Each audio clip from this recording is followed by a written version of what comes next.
So now we could talk about the molecular events that give you this sense of flavor. Um, we'll start, I think, just to be organized, if you will, then with the easier one, which is taste: sweet, sour, salt, bitter, and umami. And those occur on your tongue. They're specialized cells that exist in various places on your tongue.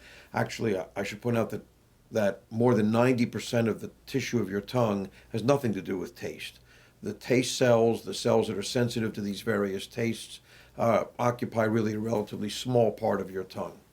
But there are various sorts of either receptors or what we call channels, which are able to bind to, which are able to grab a hold of things like salt, ions, sodium in particular, or sweet molecules like sugars, or bitter molecules, or sourness, which is a question of what we call pH, which is due to hydrogen ions.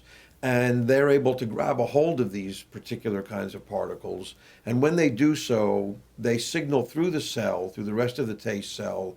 They set up a change in the electrical properties of that cell. And that's what's transmitted to the brain through a somewhat complicated pathways, a series of different cells all hooked together that go to a particular portion of your brain.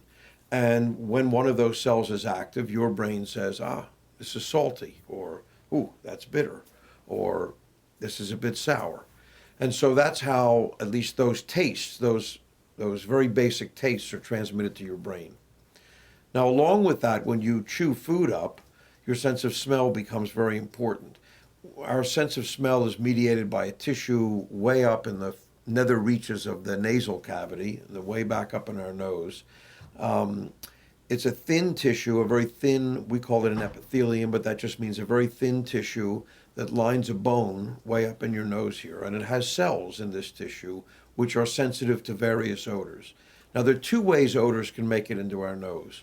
One is by sniffing them up, and that's done, of course, and that's how we smell things in the room or outside or here or there. But we don't have such a good sense of smell that way. Well, I should make a more careful statement. It's generally thought that humans don't have a good sense of smell, but actually we do have quite a good sense of smell when tested carefully. The biggest problem with our sense of smell is that we walk on two legs.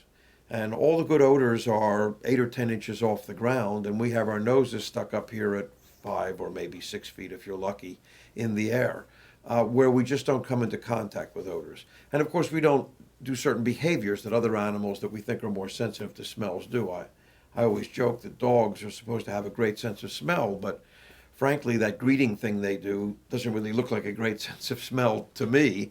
I think you could do that from 10 feet away rather than putting your nose right there, as it were. But in any case, other animals are willing to put their noses where the odors are, more than we are.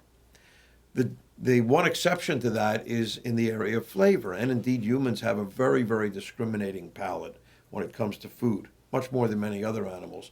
And the reason for that appears to be that as we chew our food, we set up a pressure gradient, an air pressure gradient, and we release the molecules in the food that are odor molecules, and they go up the back of our throat through what's called, unfortunately, a name called the retronasal pathway, which just means back of the nose, really.